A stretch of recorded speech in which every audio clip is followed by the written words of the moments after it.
Okay, and now I'll just talk a little bit about likeness and caricature. Okay, it's my hope that up until now I've been giving you the tools, like the components that will go into making a likeness, right? And so that's all of the construction and the structure that we've looked at thus far, right? All those pieces are the things that you guys will assemble to make a likeness. There's only so much I can say about likeness because at a certain point it goes from objective knowledge of construction and parts and skull and features and all these things into observation mode where you have to actually get in and observe proportions, observe relationships yourself.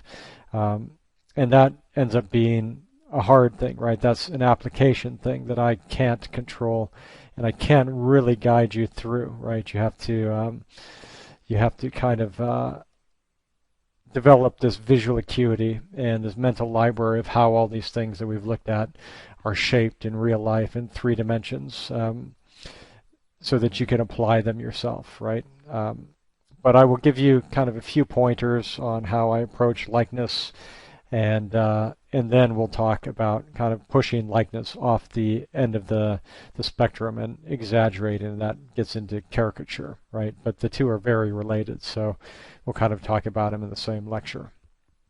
Okay, so we'll call this Scott's hierarchy of likeness, right? And this is not really what a hierarchy looks like, but this is a list, right? All these things should be indented one into the other because essentially what happens is the very first thing, the most important thing, is the fundamental unit of portraiture that we talked about, the skull, right? That is going to establish your boundary and your framework for your face, right? And I'm going to talk about all this likeness stuff in the context of sculpture, right? Because that's the hardest thing to do is right to render to do a portrait in 3D because you're resolving a lot of problems that you don't have to resolve just doing a drawing or a painting.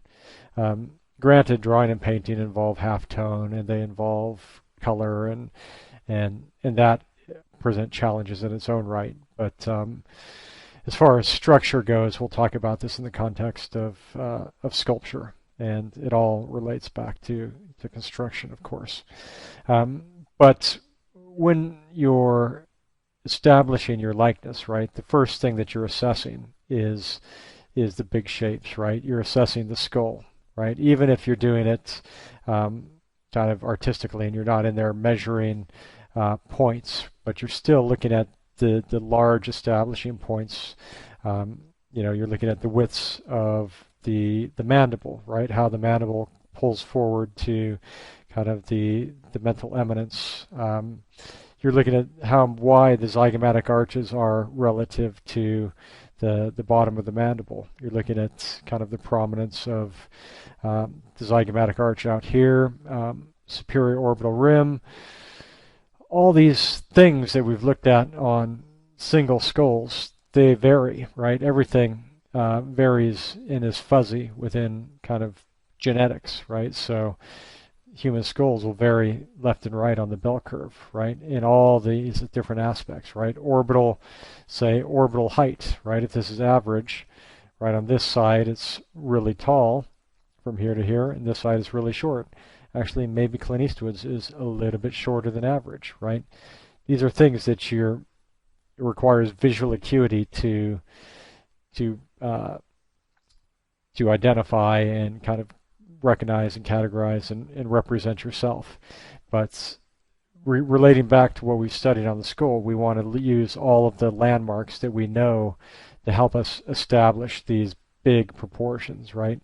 Zygomatic arch, temporal line, how much of this vertical surface up here do we see, the orbital rim, how much of this inferior infraorbital furrow do we see, right? That's the inferior margin of the orbit, right? Where does the nasal bone break here? Okay, so a lot of these little things, right? Angle of the jaw right there where the masseter is going to connect, where it changes. What's this depth, right? A lot of these are little dials that we saw when we talked about gender. Superciliary arches, Does he have a lot? Does he have a little? Are they thin? Do they kind of almost form an orbital torus, merging with the lateral kind of ridge? Uh, what is the frontal bone? How do the kind of the frontal eminences here? Um, are they kind of bilaterally divided, or are they unified in the center? How do those relate to the temporal line? Um, okay, so all these things to do with the skull are what we establish first. Because then, in this hierarchy, that gives us the ability to inject the second layer, right? So if this is good, then everything in here, which is features, sits within the framework of the skull, right? And so essentially you're working big to small, and that's always the way. That's always the way with everything in the world. You work big to small, and that's how you can structure a lot of really complicated things and make it understandable, right? So features are next. Okay, within features, the hierarchy breaks down into individual features, right? So eyes.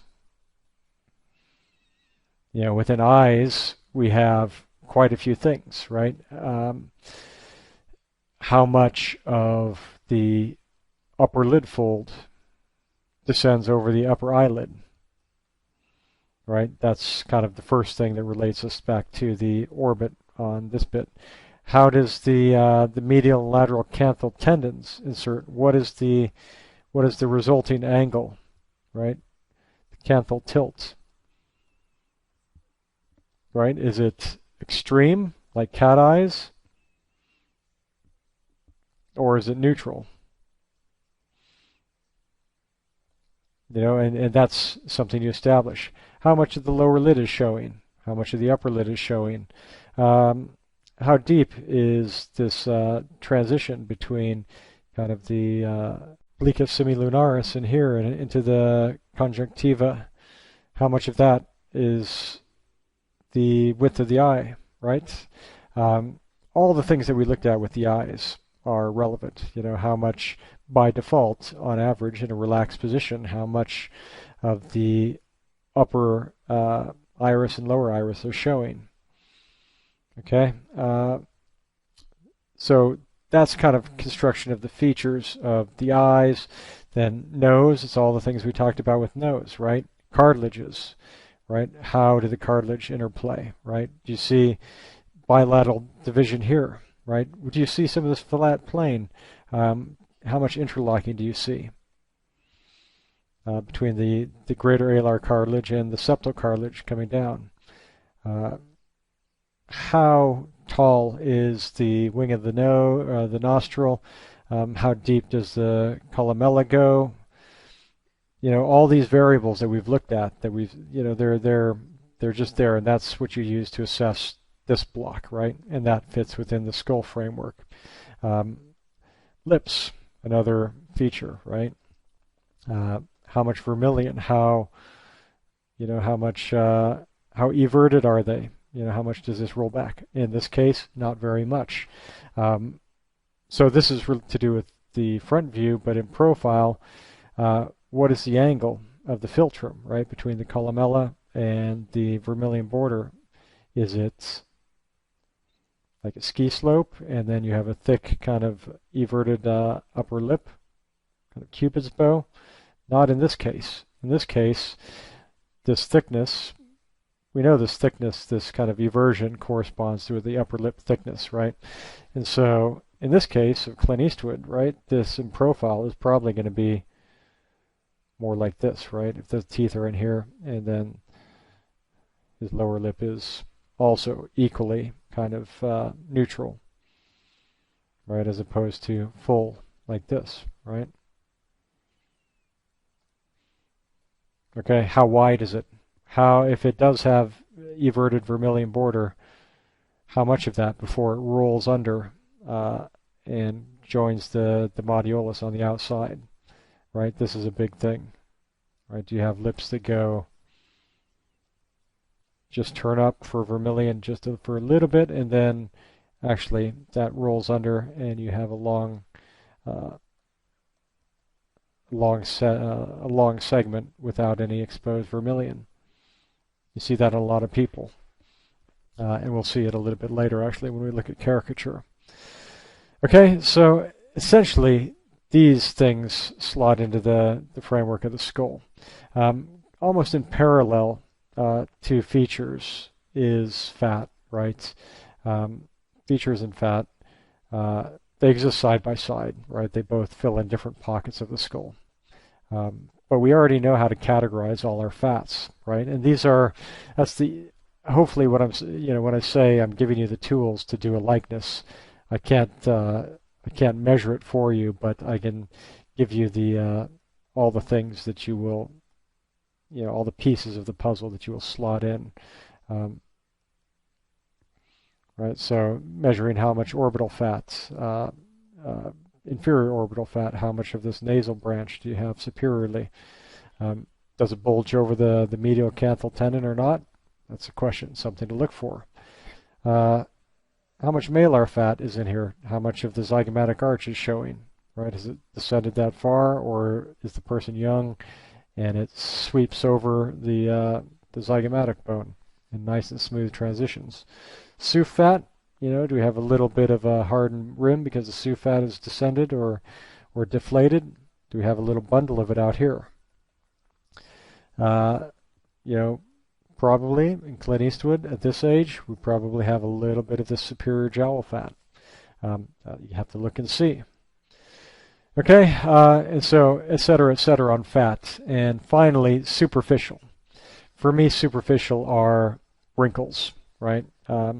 Wrinkles like this.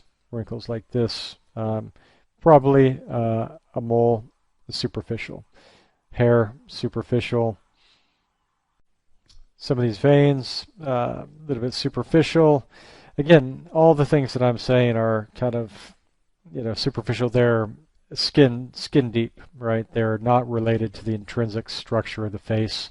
They're the last layer to go on, right? And those can be related to everything else that we already have in place, right? And, but again, they can't be entirely haphazard, right? If we know some of these things, these wrinkles, right, they're not just put in randomly, but we relate this to the fact that we know about orbicularis oculi. Orbicularis oculi we place because we know where the orbit is. Likewise, some of these wrinkles, wrinkles of zygomatic major, right?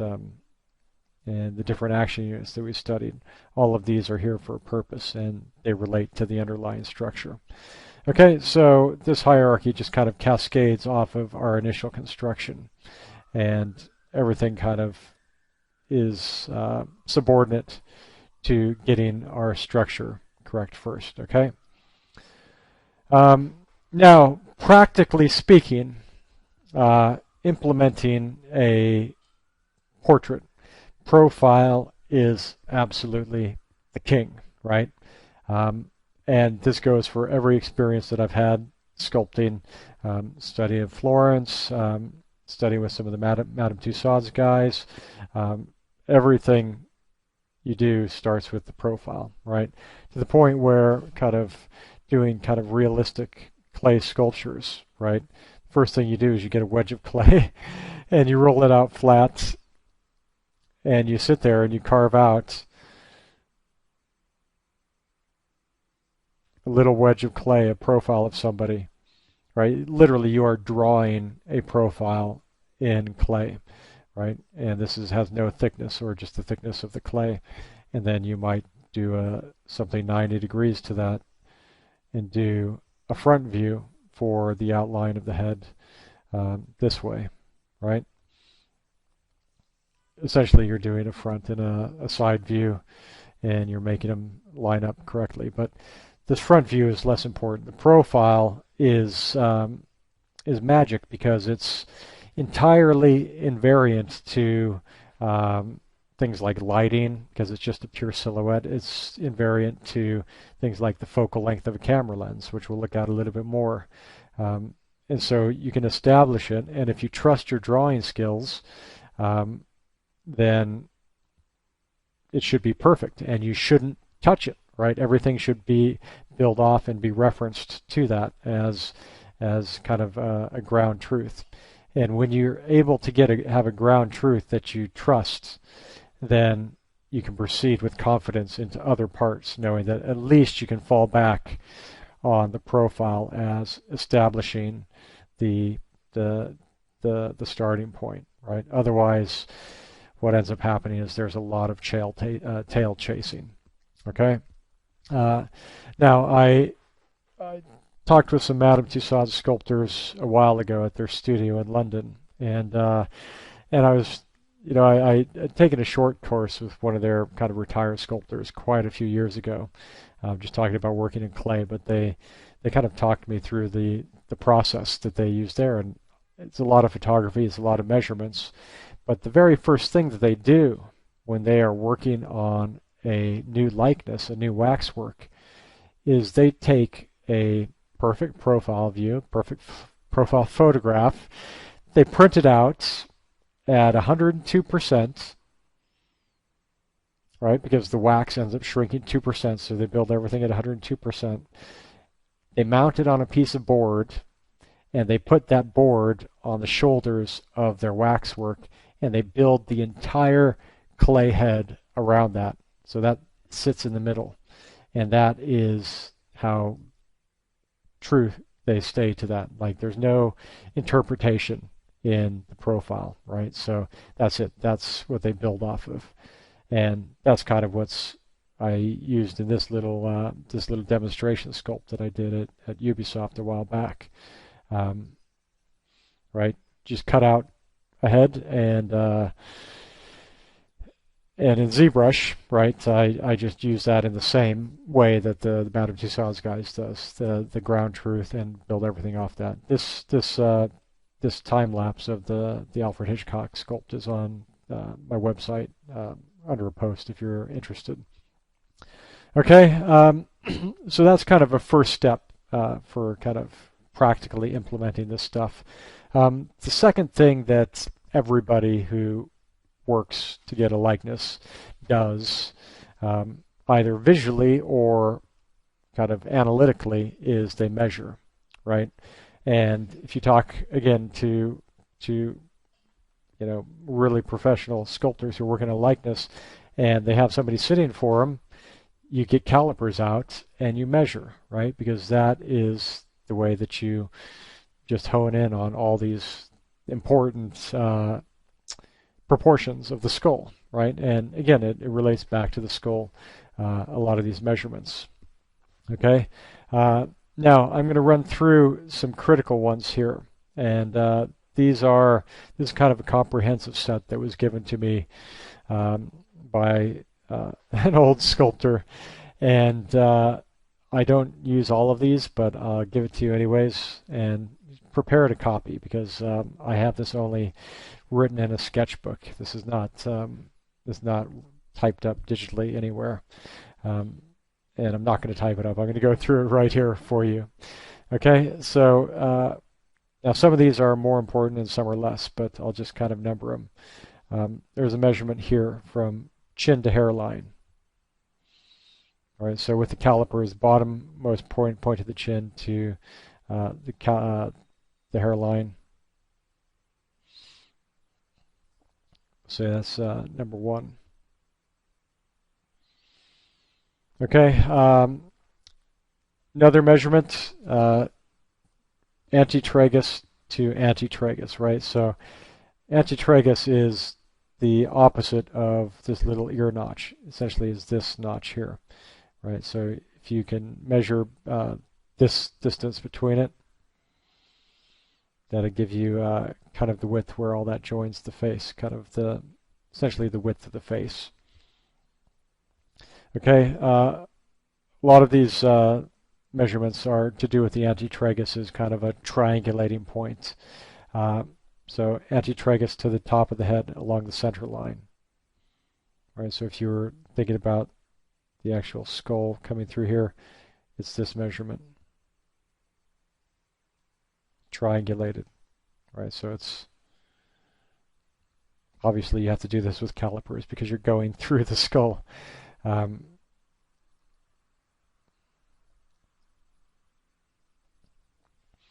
Okay, then we also have measurement to the bottom of the chin and to the tip of the nose.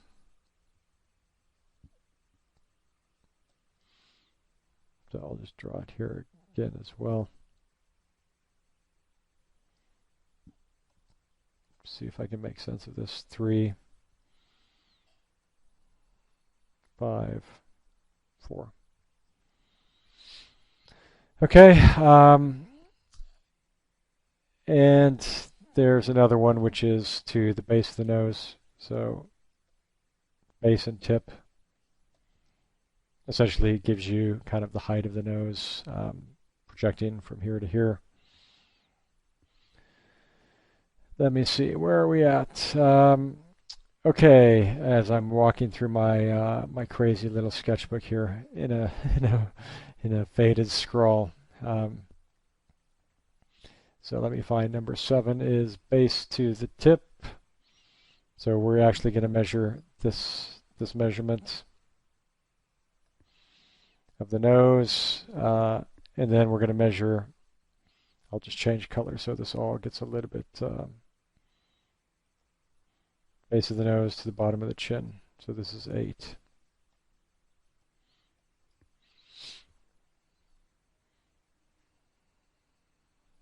Okay, there's a measurement from here. Actually, so sorry, from here to here.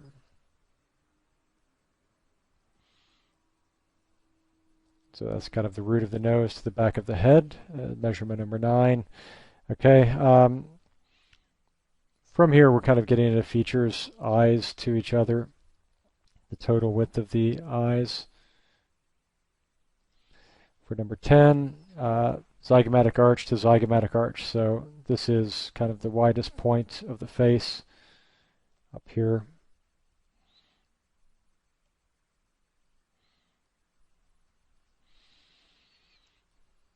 Okay, now we can go, I'll just change colors one more time.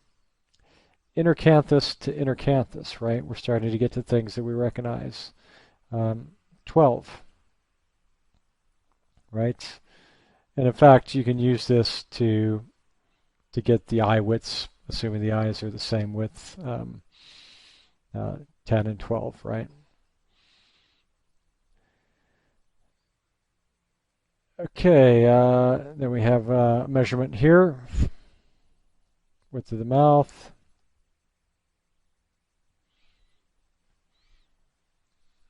Okay, then we have a little bit of a triangulated measurement, the corner of the eye to the part of the mouth.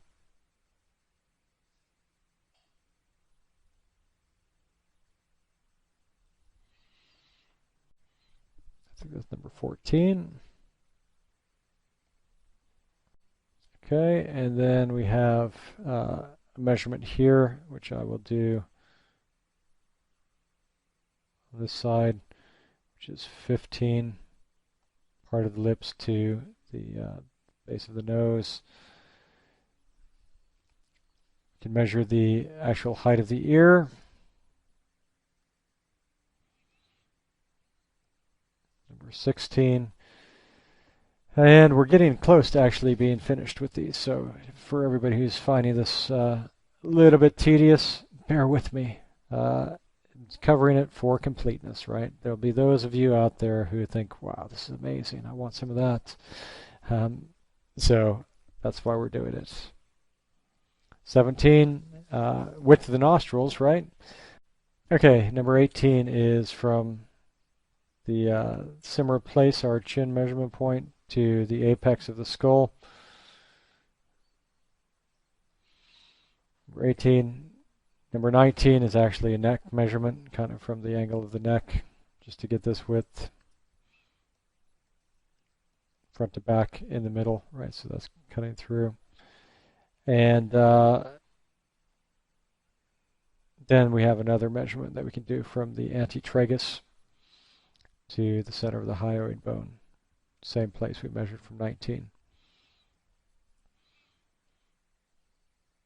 Okay, and that kind of will give us round about the depth of the underside of the chin. Okay, so not all of these are located in every image, but hopefully that gives you a good idea. Let me just put 20 down here for the last measurement. Okay, and I think I will actually take a little screen capture of this so I can share it with you guys.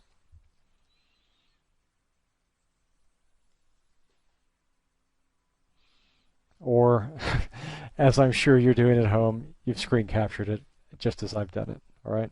Um, Now, that looks a little bit haphazard, but really what it is uh,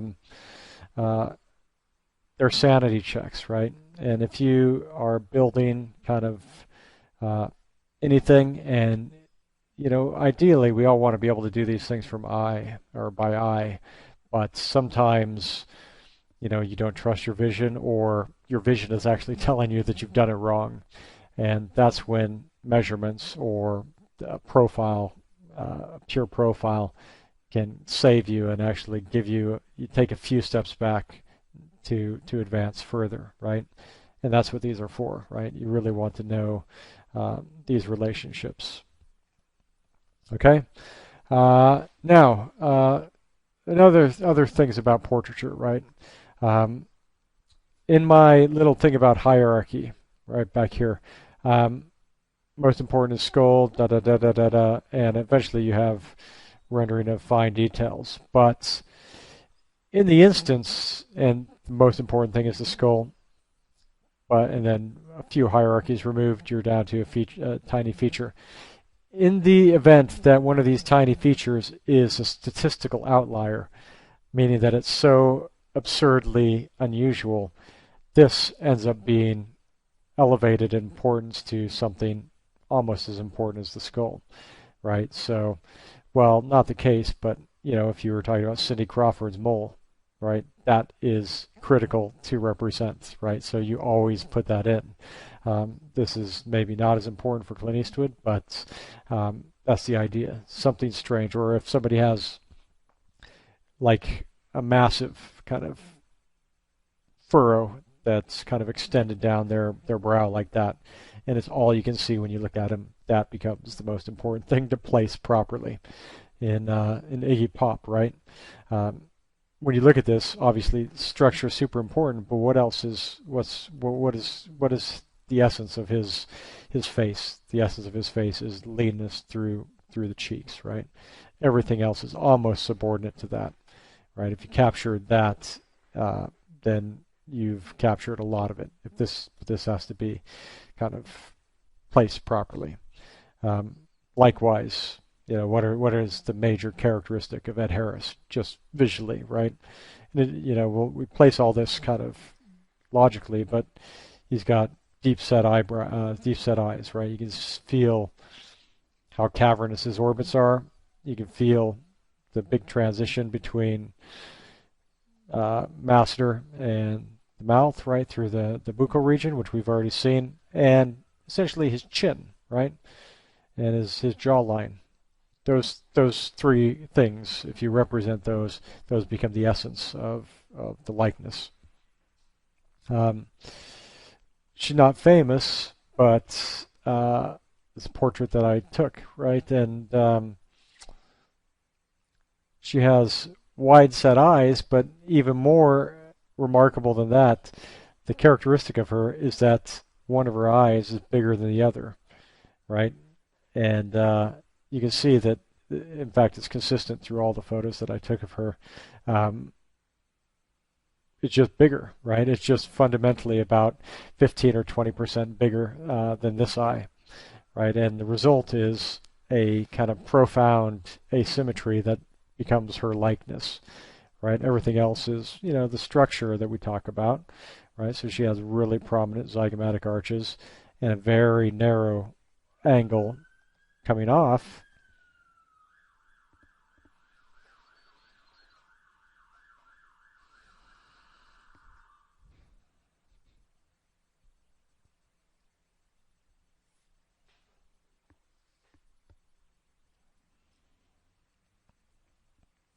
but the eye is the important thing to capture. Everything else we work out in the process, right? In the process of establishing our structure and then our features within that framework.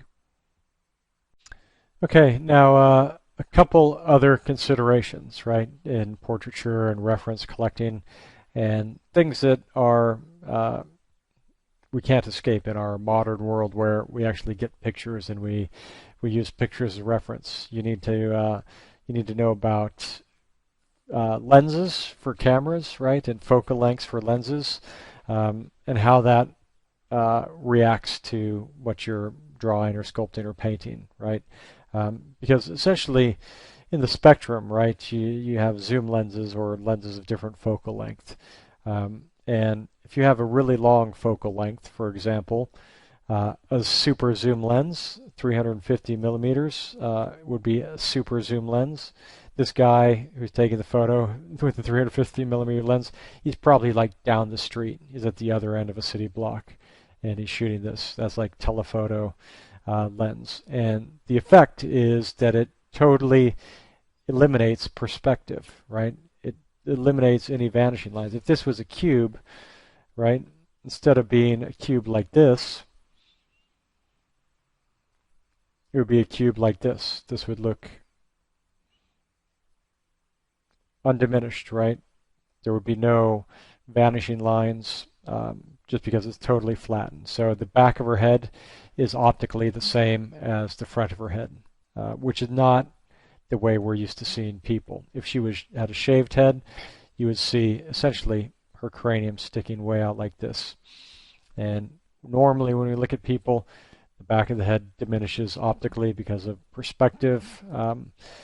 If you look at this range of focal lengths, they say that generally human vision is around 50 millimeters, right? That's typical human vision. But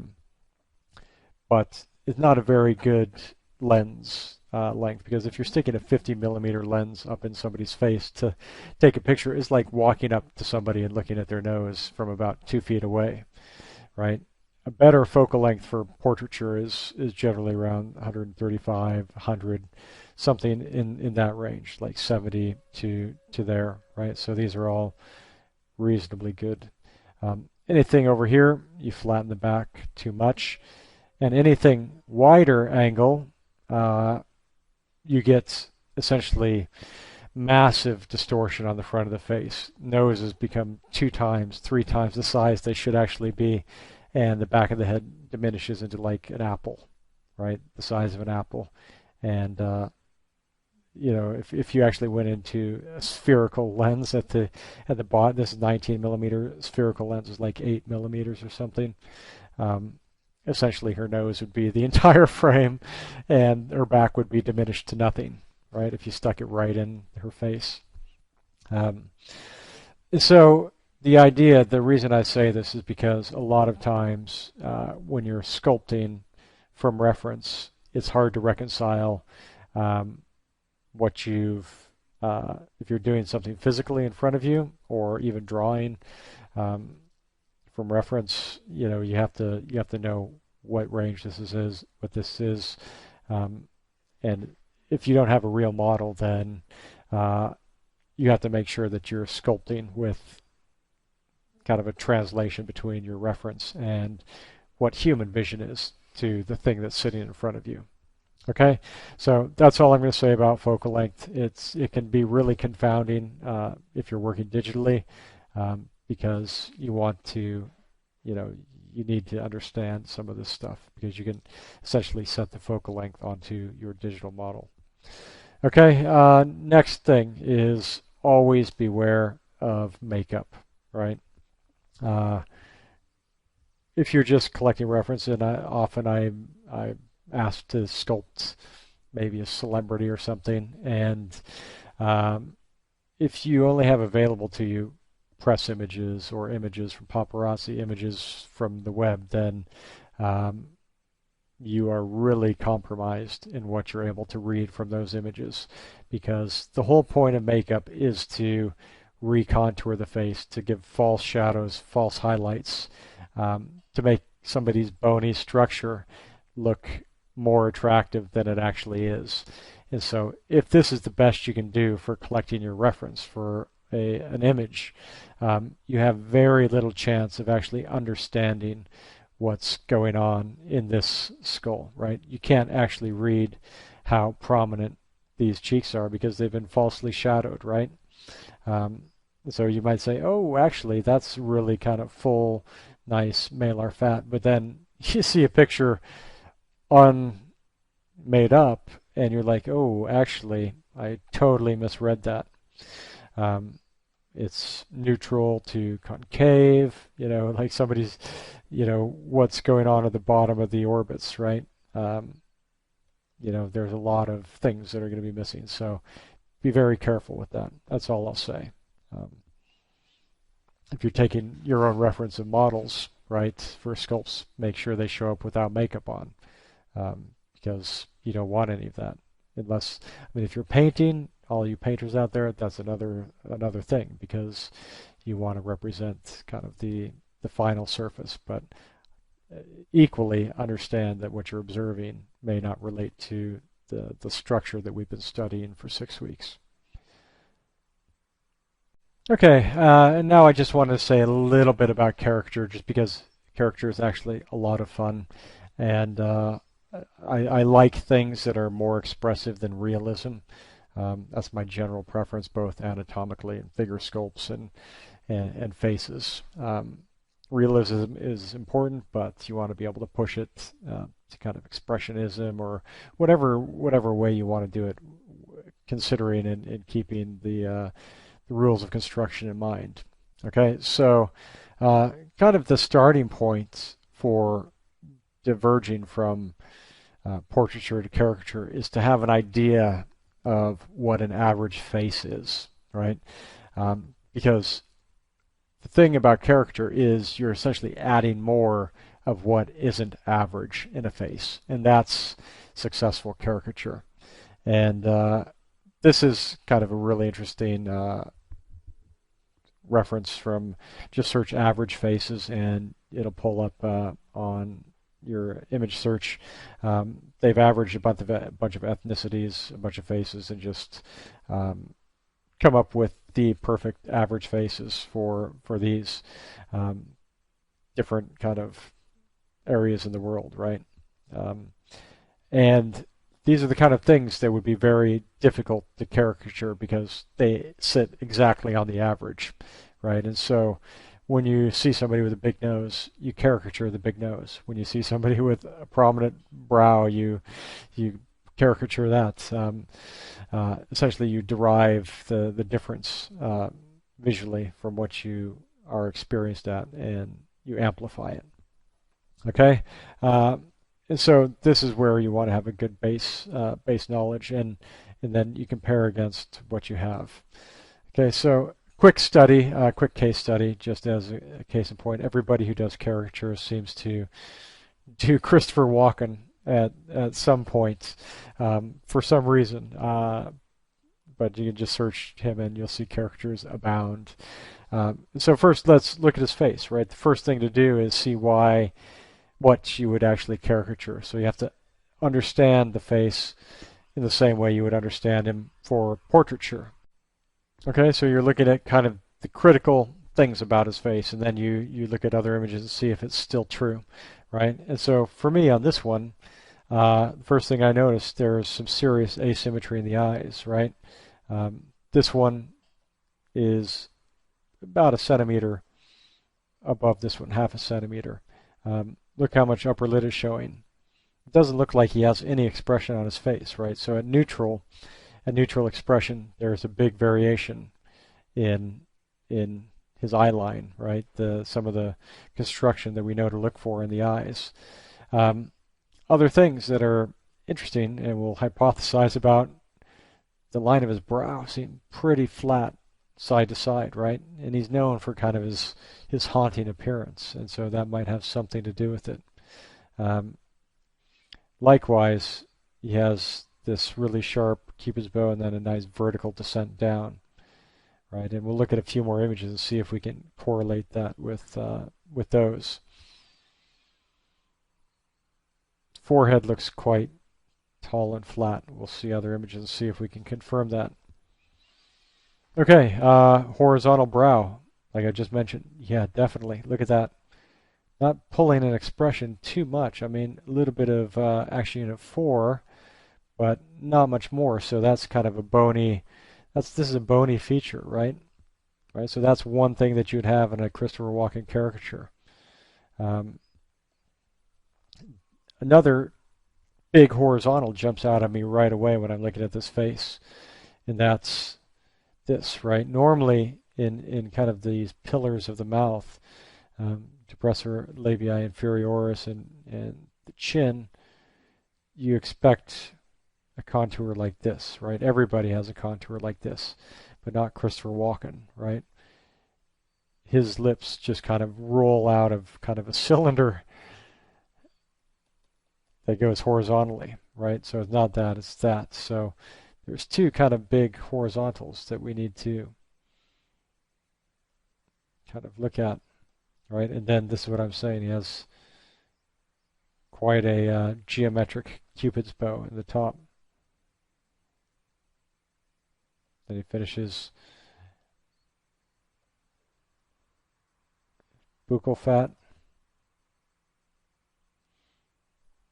right? Buccal fat, look at that. It's good that we know about these things because we know exactly where to look for them. We look anterior to the masseter. Okay, see a couple more. It's getting a little bit older, but do the same things apply? So yes, getting a little bit haunted there. Lips are still very characteristic, right? This little wedge of vermilion rolls out of this otherwise big tube of lower lip, right? Starting to get some jowling happening. The other thing that I notice, like looking at this view where we get a little bit of a 3/4, is that all of his features are actually very planar, right? It doesn't look, normally in this view, I would expect his orbit to be like that, right? But he has a very planar face, right? So this is all quite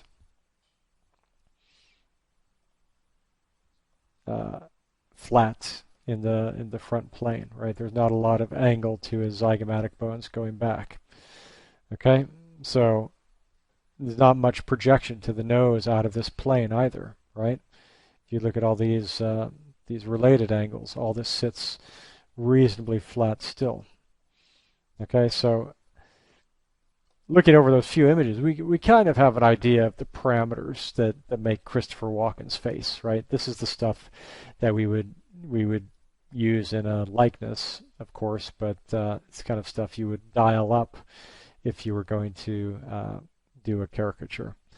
Okay, so I just wanted to show you guys a couple characters that I've found from two guys that I actually really like. This is Sebastian Kruger right here. This is his caricature. And Martin Scholler is the photographer of this. This is probably one of the most famous pictures of Christopher Walken. And it captures his ghostly pallor quite well. And that's something, obviously, that everybody caricatures, right? Pasty with really blood red lips. And then green eyes as well. So really look at it kind of what we've seen. This is close. It captures some of his essence, but he's got a pretty good job with the brows, some of the stuff that we saw on the upper lids. And then the big thing that he's caricatured is the vermilion of the upper lip, right, which we saw was quite a prominent feature. Beyond that, I think he probably could have done more with this eccentricity of the lower lip, right? That was the other big thing that we saw. Okay, this next one is from an artist named Hota Lil, and I love it.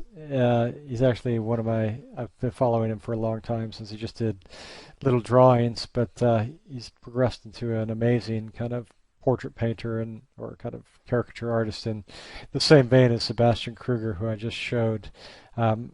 But I think the reference is 1-to-1 on this between reference and caricature, and I think he's chosen to caricature a lot of what I said about the pallor, right? So really kind of ghostly, the vermilion, the yellow teeth, but also I think he's kind of really pushed the structure, right? So he's made some big decisions to do that. Still captures a bit of this, and of course the eyes, right? And together it works. I mean, you can look at it and know right away who it is. So obviously the structure is totally unlike anything we would ever expect to match this face, but it just shows that picking out certain aspects that are relevant go a long ways, right? So the biggest things about it, if you capture those, then the rest can come along for a ride of imagination. Okay, I'm going to finish this little bit off with a couple images from one of my favorite old caricature artists, a guy named Honore Daumier, a French guy from 19th century, and he did these amazing little character busts of what was the Parliament or the legislature in France at the time, and they're amazing. And I think there's a few copies floating around over the world. They were bronzes, and then they kind of polychromed them. But they just show good examples of just the spectrum that you can caricature things, right? From huge eyelids like this and a huge nose, right? All fitting into an equally appropriate kind of structure, right? So he has a really good intuition for the portraiture of it, right? The construction of the portrait, and that's what makes these hold together, right? Is all this fits into the framework that we know about, right? That we've learned over the last 6 weeks, right? So, I'm not going to say it all again because you just have to go back and restudy it. But all the bony structure, all the cartilages, right? He just pushes the width, say, of the mandible in this instance, and the rest falls into place. So, really quite beautiful work, And so that's it. I think I'm going to wrap this little section up on that. So good. I hope this little bit on likeness was useful to you. It's kind of the end state of all the stuff that we've looked at, because everybody studies portraiture and facial anatomy in the hope of being able to do better faces, right?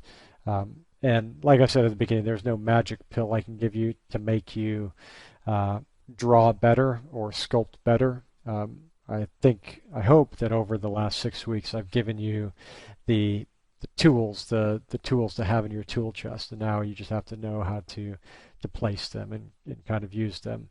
So you should have the raw material, and now it's just your chance to apply it and practice and learn shapes and learn overlaps and learn contours, and that's the kind of thing that comes over time. And this knowledge that you have now should augment that and actually speed the process. In the end, that's my hope, is to eliminate a lot of the guesswork that so often goes into drawing faces, and it's frustrating when you're just guessing and you guess wrong and you guess wrong and you guess wrong again. And so my feeling is that you guys should be a little bit on a little bit more direct course to a state where you're happy with the work that you're producing. Okay, so certainly get in touch and let me know, and send feedback on the course and things that you would like to see augmented, or things that you found really useful, because all that's good for me to hear. Okay, thanks so much, and I hope to see you again soon.